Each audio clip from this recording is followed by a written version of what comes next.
All right, Coach. I was on the road last week. I traveled to Alpine to take on Sul Ross State, and you left with a convincing 62-0 victory over the Lobos, and saw a lot of your depth getting to get on the field in the second half. Just talk to me about your team's performance and just what you thought of it. Well, I thought we played pretty well. Our guys executed at a high level. We had a great week of practice preparing, and that's something you get concerned about sometimes when you're playing somebody that the record doesn't show they have been have a lot of success. A lot of times you can have some bad practices, but we had great practice all week.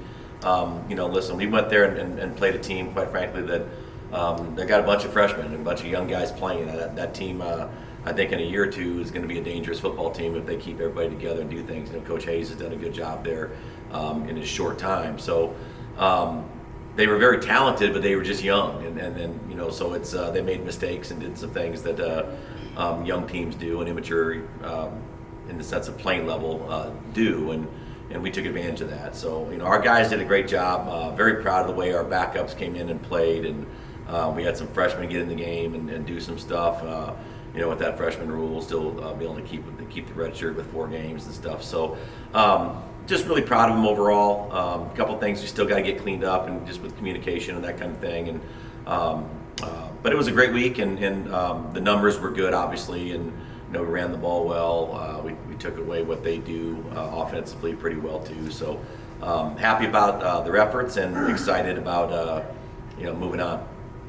And in the game, how are you able to dominate so quickly at the start and then never look back, keep it going the whole game? Yeah, we talk about starting fast, trying to get our guys to understand that we don't have to keep people in ball games. Let's get out and get a comfortable lead and continue to play hard, and that's what they did. And again, that's sometimes that's harder than it looks, even when you're playing a team with like I said, they hadn't won a lot of football games yet, but it's hard to do that, to go out there and play fast and play consistent throughout, and our guys did. And again, I think it comes back to the week of practice we had. We did a lot of offense versus defense instead of the scout team stuff right away. We kept on competing, in practice. So I think that helped out. And the talk about starting fast and finishing, good teams should do that, and that's something that we preach to them, and I was excited to see it.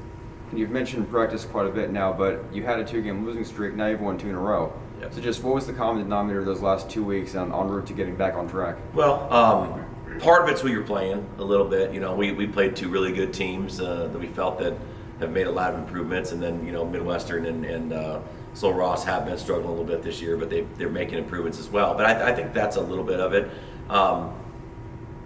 Winning cures a lot of things. When you win a game, usually that next week of practice is a little bit better. And, we got to continue to stay focused and locked in. And to go 1-0 on Saturday, yeah, you got to play well on Saturday. You got to do great things, but you got to do well Monday, Tuesday, Wednesday, Thursday, Friday, leading up to it. And that's something that we've focused on. Not that we weren't focusing on those in the loss, but kids are 18 to 22 years old. You got to get them to respond the right way and stay focused. So that's the challenge.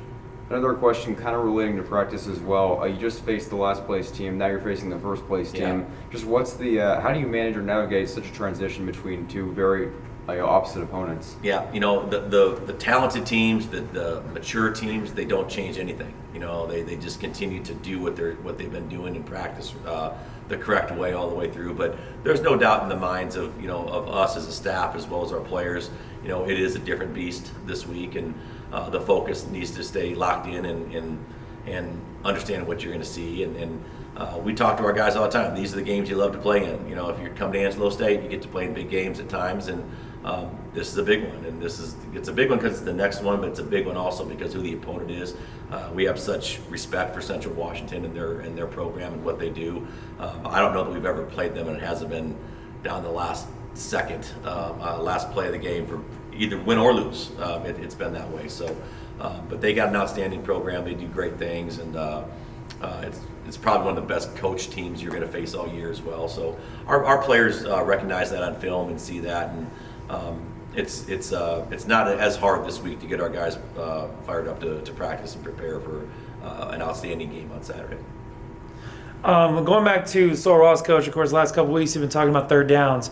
According to the box score, you're 9 for 14 on third downs while limiting them to a 13. Obviously, Yep. much better improvement. Do you feel like that's just more of just the opponent, or is that just more of just being able to prepare better for the third down situation? I hope it's both a little bit on that part. I think we have prepared. We've made a focus last couple weeks on third downs, and we'll continue to do so in practice with our offense and defense. And it's just the competition parts of it in practice. So our guys just did a great job of executing the calls that we had. And the other thing on offense, we put ourselves in a lot of 3rd and 2s, 3rd and 3s instead of 3rd and 8, 9, 12. Those are hard to convert. And 3rd and 3s, the whole playbook's open. You can run and throw it and do different stuff. So I think the 1st and 2nd down stuff on offense really helped us, as well as third downs on defense. They were in 3rd and long a lot. So we got to get our pass rush guys in there and do some things and play some coverage, and that was beneficial for us. So, very excited about those numbers, and hopefully they keep creeping that direction. That's what we want to do, and control the ball a little bit and get off the field on third downs. That's the biggest thing. And this week it's going to be even more important, with what they do offensively. They hold on to the football. They like to run it and do some stuff. And the quarterback, Gill, he's phenomenal at extending plays, and it's a pass play, and all of a sudden he's scrambling around and he's down the field 20 yards. You got to make sure we keep an eye on him and do some things, but he'll be a key focus to us on third downs. Awesome. Well, you've already touched on a lot for Central Washington, so I'll just ask you one more question regarding Sul Ross. Yep. Obviously, as mentioned earlier, you got a lot of depth in the game, Yep. but probably nobody shined more than Aiden Ard did. Obviously, Yep. tossing a few touchdown passes, Yep. only missing 2 of them, and seemed to really navigate the offense with efficiency Yep. all throughout the second half. Just talk to me about his performance. Well, I'm not surprised. The kid's a stud. We're blessed in the quarterback room. There's no doubt. Aiden is continuing to learn over and over. A lot of those throws that we threw, it looks like you're running the ball, you're running the score up a little bit. We weren't. Aiden was tagging certain things because they were playing 7, 8, 9 in the box, and to stop the run because we were running the ball pretty efficiently. So we didn't have tags or pass plays called, but he would check things. So he's just gaining confidence, man. That the kid, and he's a 6'2", 230-pound kid too. He's a big, strong, physical kid, and can run with it and does all kinds of things. And the future's bright for Aiden, man. I was tickled pink to watch him play. I wanted him to get those reps. We were hoping that it was going to, get that way, and we could get him out there and get a bunch of reps and that kind of stuff, because he's going to provide a lot of success for us down the road on some things too. Continuing to do so this year too. There's some things that we can use him with. So excited about him and all those young guys, man. They did a great job. We had a bunch of young running backs that ran the ball, and I think we had close to 80 yards by 3 guys on that part rushing. So it was fun. Awesome. Thank you, Coach. Thanks, guys.